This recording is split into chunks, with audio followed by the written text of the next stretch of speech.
சாதம், இட்லி, தோசை, சப்பாத்தி, பூரின்னு எல்லாத்தோடையும் சாப்பிட்றதுக்கு ரொம்பவே டேஸ்ட்டாக இருக்கக்கூடிய சிக்கன் குழம்பு எப்படி செய்யலாங்கிறத இந்த வீடியோவில் நம்ம பார்க்க போகிறோம். Hi friends, welcome to 90s Jana channel. என்னோடய சேனலை ஃபஸ்ட் டைம் பார்க்குறவங்க சப்ஸ்கிரைப் பண்ணிவிட்டு பக்கத்தில் இருக்கிற பெல் பட்டன் அழுத்திக்கோங்க. இப்போ ஸ்டவ் ஆன் பண்ணி அடுப்பில் ஒரு குக்கர் வச்சுக்கலாம். அதில் 2 ஸ்பூன் அளவுக்கு நல்லெண்ணெய் ஊற்றிக்கலாம். எண்ணெய் சூடானதும் ஒரு பிரியாணி இலை, ஒரு நட்சத்திர சோம்பு, ஒரு சின்ன பீஸ் கல்பாசி, 2 ஏலக்காய், 2 கிராம்பு, ஒரு துண்டு பட்டை எல்லாம் சேர்த்துக்கலாம். இது கூடவே கொஞ்சமாக 1/4 ஸ்பூன் அளவு பெருஞ்சீரகம் சேர்த்துக்கலாம். இப்போ இதை லைட்டாக கரண்டி வச்சு மிக்ஸ் பண்ணி விட்டுட்டு கட் பண்ணி வச்சுருக்கிற ஒரு பெரிய சைஸ் வெங்காயத்தை சேர்த்துக்கலாம். நான் ஒரு பெரிய வெங்காயம் எடுத்து அதை சின்ன சின்னதாக கட் பண்ணி வச்சுருக்கேன், அதை சேர்த்துக்கலாம். இப்போ வெங்காயம் நல்லா கலர் சேஞ்ச் ஆகி வரத்தண்டியும் வதக்கிக்கலாம். இந்த அளவு வெங்காயம் நல்லா வதங்கினதுக்கப்புறமா இஞ்சி பூண்டு பேஸ்ட்டு சேர்த்துக்கலாம். நான் இப்போது 2 ஸ்பூன் அளவு இஞ்சி பூண்டு பேஸ்ட்டு சேர்த்துருக்கேன். இதையும் வெங்காயத்தோடு சேர்த்து லைட்டாக வதக்கிக்கலாம். ரொம்ப நேரம் வதக்கணும்னு அவசியம் இல்லை. லைட்டாக பச்சை வாசனை போனதுக்கப்புறமா அரைச்சி வச்சுருக்கிற 2 மீடியம் சைஸ் தக்காளியை சேர்த்துக்கலாம்.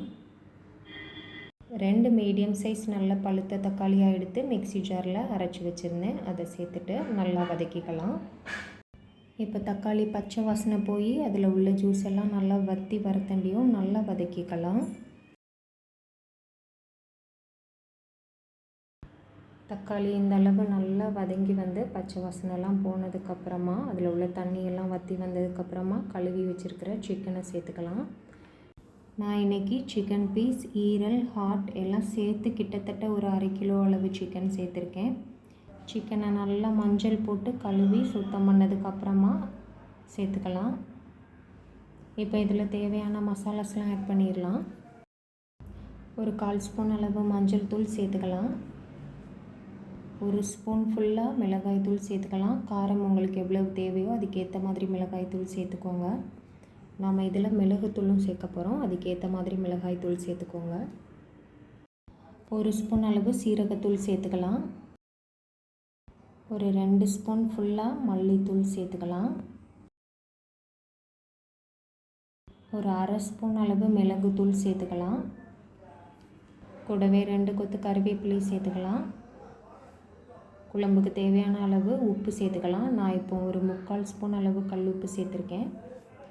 எல்லாத்தையும் சேர்த்துட்டு இப்போது நல்லா கரண்டி வச்சு மிக்ஸ் பண்ணி விட்டுடலாம். மசாலா எல்லாம் நல்லா சிக்கனில் மிக்ஸ் ஆகி வரத்தண்டியும் நல்லா கலந்து விட்டுடலாம்.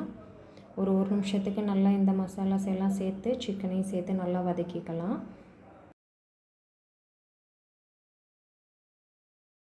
ஒரு நிமிஷத்துக்கு இந்த மாதிரி நல்லா சிக்கனை வதக்குனதுக்கப்புறமா தேவையான அளவு தண்ணி சேர்த்துக்கலாம். நான் இப்போது ஒரு டம்ளர் ஃபுல்லாக தண்ணி சேர்த்துருக்கேன். உங்களுக்கு குழம்பு எவ்வளோ தேவையோ அதுக்கேற்ற மாதிரி தண்ணி சேர்த்துக்கோங்க. தண்ணி சேர்த்துட்டு நல்லா எல்லாத்தையும் கலந்து விட்டுடலாம். எல்லாத்தையும் நல்லா கலந்து விட்டுட்டு இந்த அளவு நல்லா கொதிக்க ஆரம்பித்ததுக்கப்புறமா குக்கர் மூடி போட்டு ஒரு 3 விசில் வச்சு எடுத்துக்கலாம். குக்கர் மூடி வச்சு வெயிட் போட்டுடலாம். இப்போ 3 விசில் வச்சு நமக்கு குழம்பு நல்லா ரெடியாக இருக்குது. ஒரு நிமிஷத்துக்கு மட்டும் ஸ்டவ் ஆன் பண்ணி குக்கரை திறந்தே வச்சு குழம்பு நல்லா கொதிக்க விட்டுடலாம். 1 நிமிஷம் குழம்பு நல்லா கொதிக்கட்டும். இப்போ உப்பு போதுமான்னு செக் பண்ணிவிட்டு தேவைன்னா சேர்த்துக்கலாம். குழம்பு நல்லா 1 நிமிஷம் கொதித்ததுக்கப்புறமா நறுக்கிய கருவேப்பிலை, கொத்தமல்லி இலைகளை சேர்த்துட்டு அடுப்பை ஆஃப் பண்ணிக்கலாம்.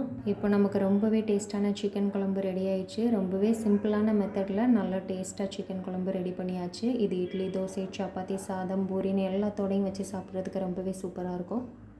மிஸ் பண்ணாமல் ட்ரை பண்ணி பாருங்கள். ட்ரை பண்ணி பார்த்துட்டு எப்படி இருக்குன்னு சொல்லி எனக்கு கமெண்ட் பண்ணுங்கள். என்னோடய சேனல் பிடிச்சிருக்குன்னா லைக் பண்ணுங்கள், சப்ஸ்கிரைப் பண்ணுங்கள். தேங்க்ஸ் ஃபார் வாட்சிங்.